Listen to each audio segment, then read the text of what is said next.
Hello बच्चों, मैं Arjun Kumar, chemistry teacher, जो गिरिडीह झारखंड का रहने वाला हूँ। मैं आपको सॉल्यूशन चैप्टर पढ़ाऊंगा क्लास 12 के लिए, जो चैप्टर नंबर 1 है। और आपका कोई भी प्रॉब्लम केमिस्ट्री में अगर हो तो पूरा वो आपको सॉल्यूशन उसका मिल जाएगा, है ना। तो किसी भी तरह से कहीं कोई प्रॉब्लम हम होने नहीं देंगे, ठीक है। तो देखिए, पहला चैप्टर जो आपका सॉल्यूशन है उसको हम लोग किस तरह से समझने की कोशिश करते हैं। तो देखिए, कहता है कि सॉल्यूशन का नाम तो आप बहुत पहले से जानते आ रहे हैं, अर्लियर क्लासेस से। क्लास 7, 8, 9 में भी सॉल्यूशन था, है कि नहीं। कई बार आपने सॉल्यूशन बनाया भी होगा, है ना। सॉल्ट का सॉल्यूशन, कॉमन सॉल्ट का हो, शुगर का हो, है ना, ये सब बनाया होगा आपने। लेकिन चूंकि आप क्लास 12 में आ गए और 12 में ये चैप्टर बना हुआ है सॉल्यूशन, इसका मतलब हुआ कि सॉल्यूशन में बहुत कुछ और भी है जो विस्तार से आपको जानने की जरूरत है। तो देखिए, कहता है इसका एक जनरल डेफिनेशन जो है आपका, ये पहले भी आप जानते होंगे। It is a homogeneous mixture of two और मोर नॉन रिएक्टिंग कंपोनेंट्स। अब देखिए, यहां पर दो चीज है, एक है होमोजीनियस मिक्सचर और एक है नॉन रिएक्टिंग कंपोनेंट्स।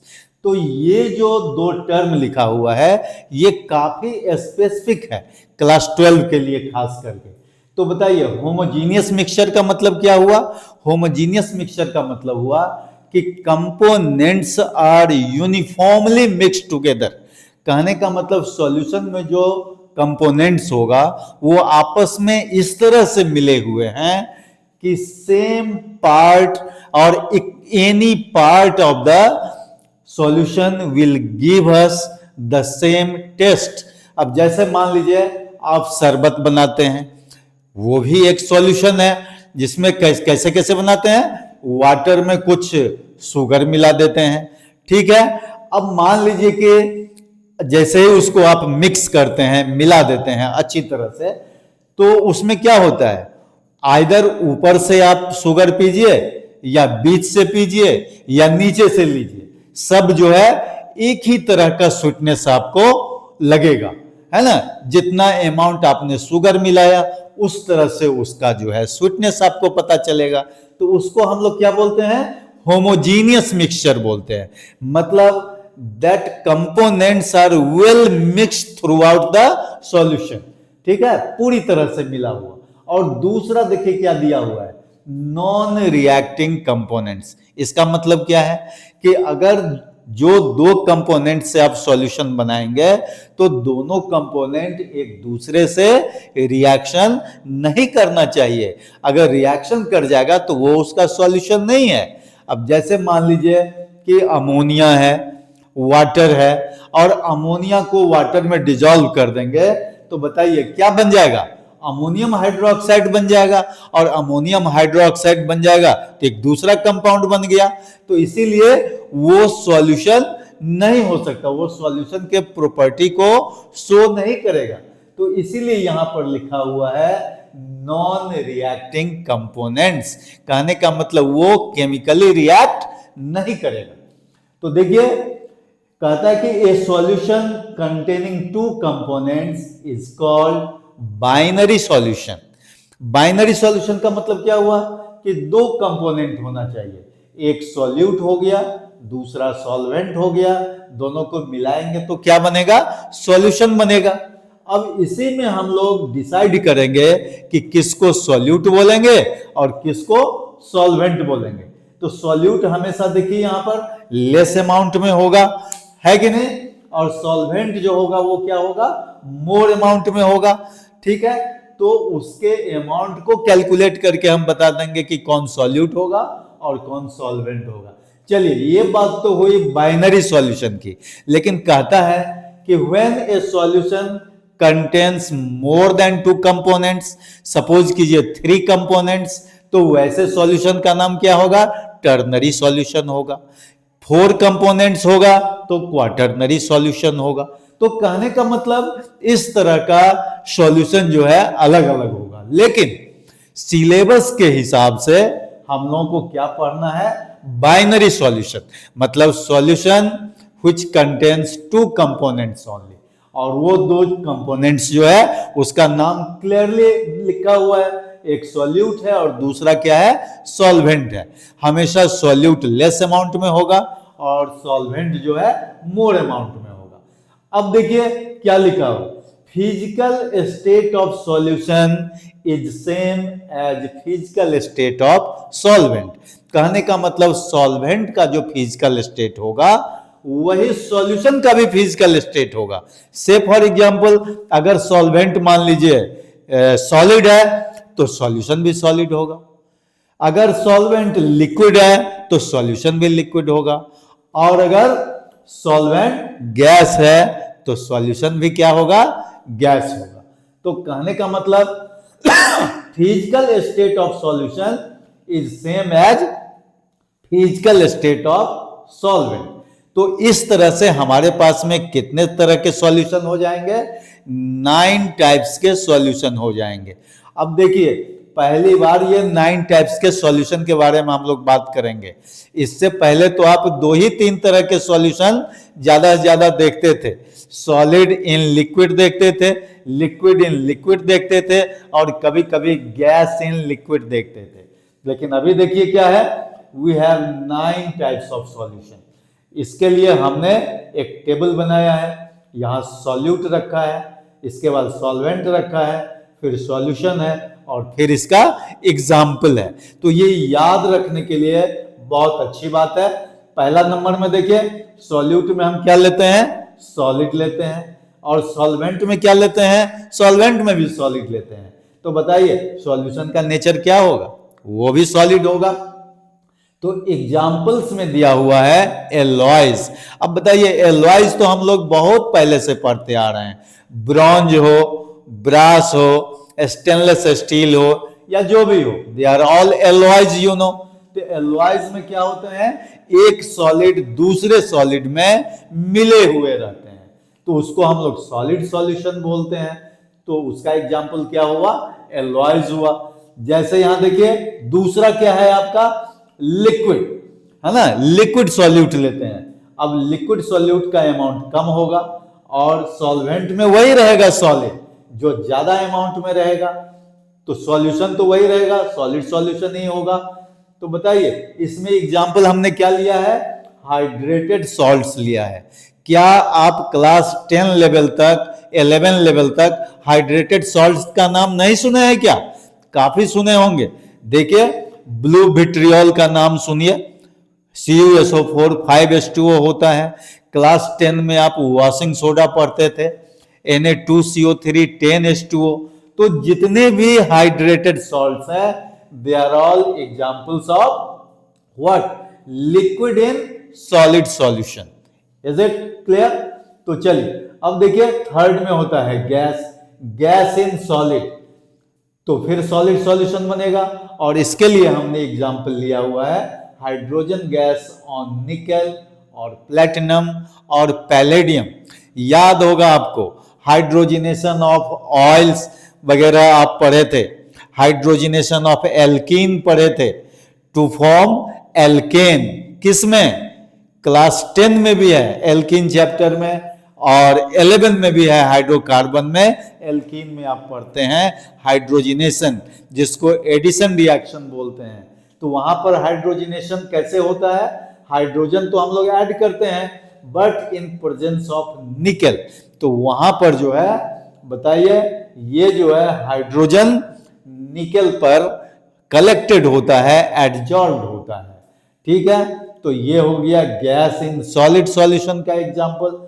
अब चौथा ले लीजिए सॉलिड इन लिक्विड। अब देखिए ये जो कॉमन आपका है लिक्विड सॉल्यूशन जो होगा वो लिक्विड सॉल्वेंट से लिक्विड सॉल्यूशन आएगा।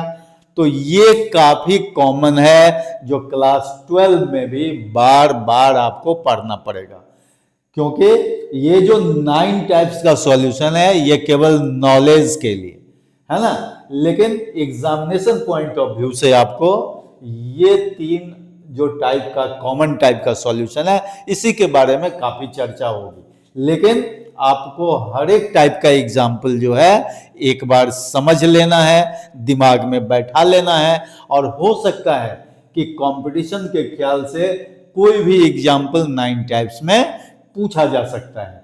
तो अब जैसे देखिए सॉलिड इन लिक्विड, तो लिक्विड सॉल्यूशन होगा, और ये तो कॉमन एग्जाम्पल है, चाहे शुगर इन वाटर ले लीजिए, चाहे कॉमन सॉल्ट इन वाटर लीजिए, चाहे एनी वाटर सॉल्युबल सॉल्ट ले लीजिए इन वाटर, तो फिर this is the example of क्या हो जाएगा, सॉलिड इन लिक्विड सॉल्यूशन हो जाएगा। अब जैसे देखिए यहां पर liquid in liquid solvent, again liquid solution is obtained, तो इसमें बेस्ट एग्जांपल आपका क्या है, इथेनॉल इन वाटर।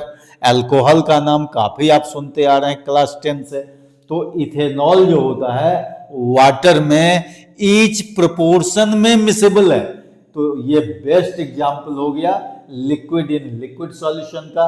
अब देखिए यहां पर ये गैस इन लिक्विड, अब गैस इन लिक्विड के लिए देखिए गैस यहां पर सॉल्यूट का काम करता है, लिक्विड सॉल्वेंट का काम करता है, तो उसके लिए आपका बेस्ट एग्जांपल आप जानते हैं सॉफ्ट ड्रिंक्स, जो एरेटेड ड्रिंक्स होता है, या कोल्ड ड्रिंक्स बोलिए, तो वहां पर जो है देखिए कार्बन डाइऑक्साइड इन वाटर जो होता है वो प्रेशर पर डिसॉल्व होता है, उसके लिए थोड़ा सा प्रेशर एक्सर्ट करते हैं, जो इस चैप्टर में थोड़ा आगे भी पढ़ेंगे हम लोग, ठीक है। तो ये जो एग्जांपल होगा वो हो गया गैस इन लिक्विड के लिए। अब देखिए सॉलिड इन गैस, अब गैसियस सॉल्यूशन पर हम लोग विचार करते हैं, तो ये भी 3 तरह के हैं। यहां पर पहला सॉलिड क्या होगा, सॉल्यूट होगा, और गैस क्या होगा, सॉल्वेंट होगा, तो सॉल्यूशन भी क्या होगा, गैसियस स्टेट में ही रहेगा। अब इसके लिए देखिए बेस्ट एग्जांपल क्या है, आयोडीन वेपर्स इन एयर। आप जानते हैं कि आयोडीन क्या होता है, सब्लिमेसिव होता है ना, वो लिक्विड में फॉर्म नहीं होता है, डायरेक्ट सॉलिड से गैसियस स्टेट में आता है, वेपर स्टेट में आता है, तो आयोडीन वेपर्स इन एयर, ठीक है। तो ये एग्जांपल हो गया सॉलिड इन गैस के लिए। अब लिक्विड इन गैस का क्या एग्जांपल होगा, तो ह्यूमिडिटी ले लीजिए, जिसको वाटर वेपर इन एयर बोलते हैं, या ह्यूमिडिटी इन एयर बोलते हैं, या मॉइस्चर इन एयर बोलते हैं, बोल सकते हैं कि नहीं। तो this is the common example, water vapour in air सब जानते हैं आप। इसके बाद देखिए 9th जो आपका टाइप है वो क्या है, गैस इन गैस। ये तो मोस्ट कॉमन है, केवल एयर दे दीजिए, air is a mixture of several gases, तो ये भी जो है ये क्या है, गैसियस सॉल्यूशन को ये क्रिएट करता है। तो इस तरह से हम लोग कितने टाइप्स का सॉल्यूशन जान गए, 9 टाइप सॉल्यूशन। तो अगर आपसे कोई रैंडमली पूछ भी दे कि भाई सॉल्यूशन कितने तरह के होते हैं, तो आप बोलेंगे कि 9 टाइप्स ऑफ सॉल्यूशन, ठीक है। But according to syllabus we have to focus on mainly 3 types of solution, और वो 3 टाइप्स क्या है, देखिए 4th, 5th and 6th number में, solid in liquid, liquid in liquid, gas in liquid. कहने का मतलब लिक्विड सॉल्यूशन पर हमें फोकस करना है। तो जब भी हम इस चैप्टर में सॉल्यूशन की बात करेंगे तो आपके दिमाग में 3 ही बातें आनी चाहिए, 3 ही टाइप का सॉल्यूशन चाहिए। कौन कौन, solid in liquid, liquid in liquid, gas in liquid, ठीक है। तो ये हो गए आपके टाइप्स ऑफ सॉल्यूशन हो गए। अब जो इसमें काफी इंपॉर्टेंट टर्म है, जो क्लास 12 से ही ज्यादा जो है, 11 में भी थोड़ा सा पढ़े हैं, लेकिन 12 में काफी डिटेल में हमको पढ़ना है, वो होगा concentration of solution and it's measurement. तो जरा इसको मैं लिखता हूं आपके लिए, concentration of solution and it's measurement. तो देखिए कॉन्सेंट्रेशन ऑफ सॉल्यूशन, नाम तो थोड़ा सा 9 में भी सुने होंगे आप परसेंटेज कॉन्सेंट्रेशन के बारे में, लेकिन वहां तो बिल्कुल ही लिमिटेड स्कोप है ना, वहां कोई ज्यादा तो है नहीं। अब आप डिटेल में यहां पर देखेंगे तो हम लोग लिखते हैं concentration of solution, concentration of solution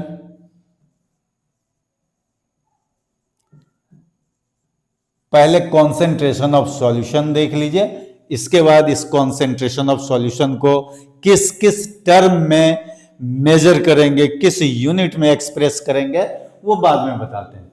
तो what do mean by concentration of solution?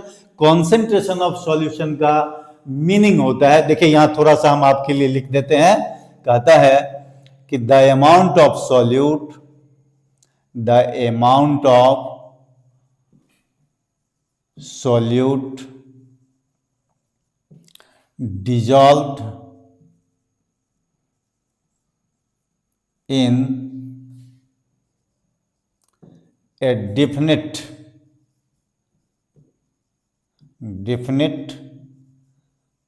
amount of solution or solvent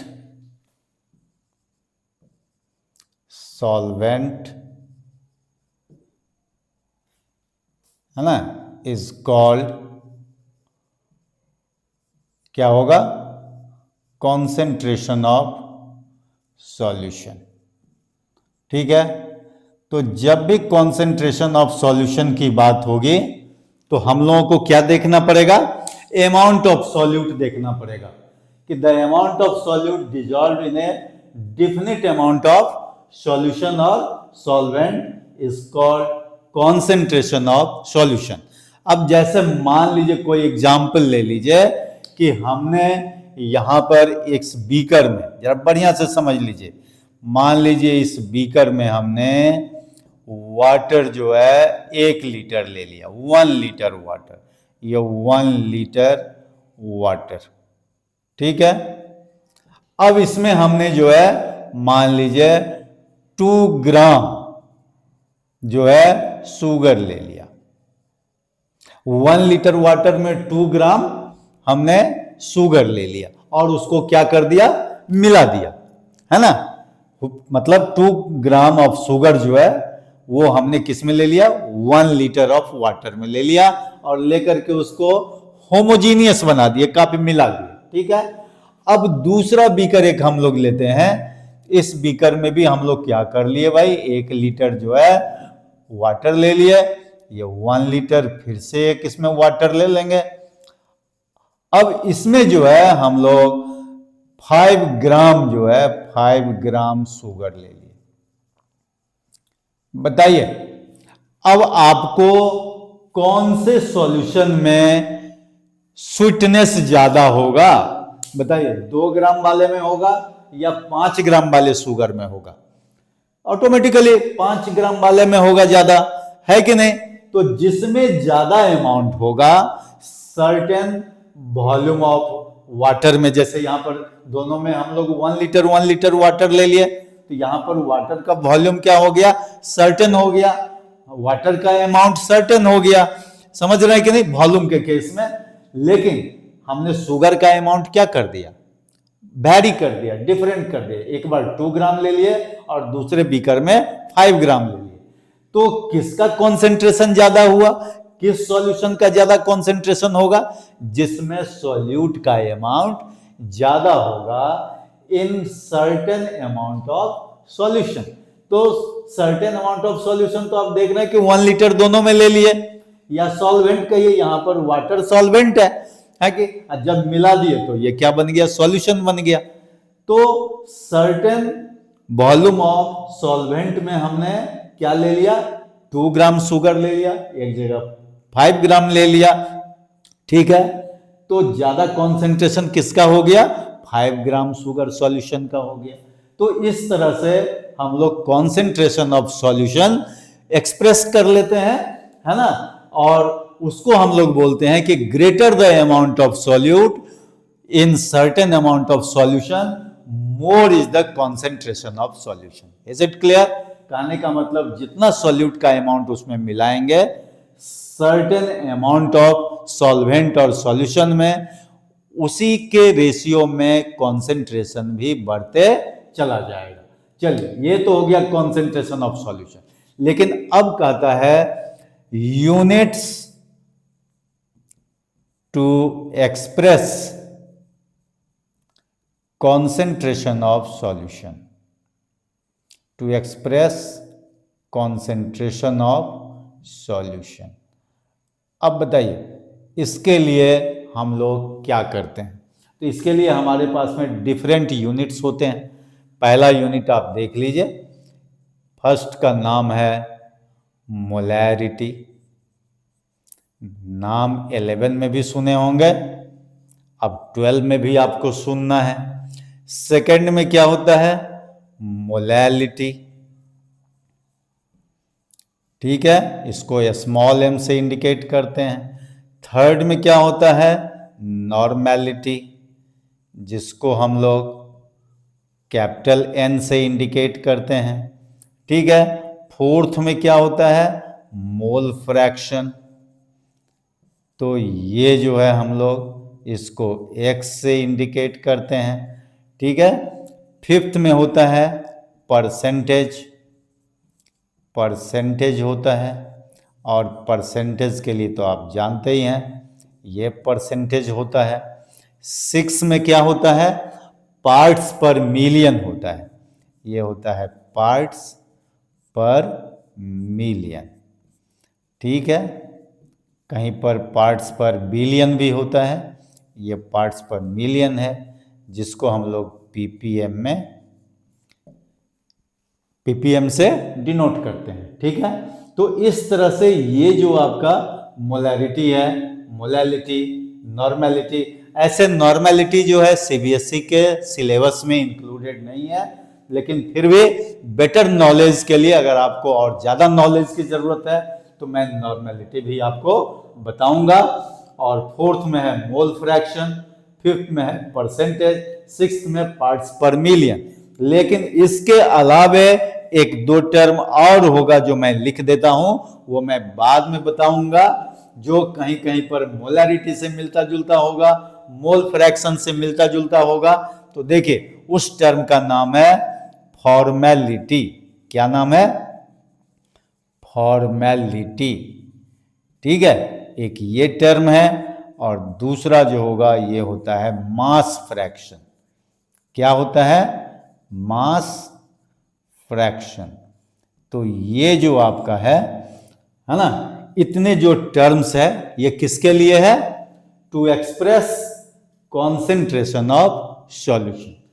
तो मोलैरिटी जो होता है, अब आप अगर इसको वन बाय वन जो है आपको हम बताएंगे, और इस पर जो है क्या होगा, फॉर्मूला तैयार होगा, और उस फॉर्मूला से आप न्यूमेरिकल बनाएंगे, और वो न्यूमेरिकल जो है किस पर होगा, कॉन्सेंट्रेशन ऑफ सॉल्यूशन पर होगा।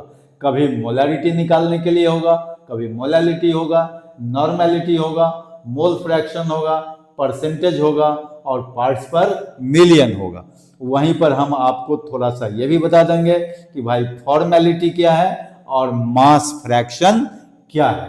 तो इतना में तो कहीं कोई प्रॉब्लम नहीं है, आपको अच्छी तरह से आप समझ गए। तो फिर मैं नेक्स्ट डे ये सारे कॉन्सेंट्रेशन टर्म को एक एक करके एक्सप्रेस करूंगा, और फिर आपसे है ना न्यूमेरिकल भी बनवाएंगे, हम भी बनाएंगे आपके लिए। Okay, all the best, thank you.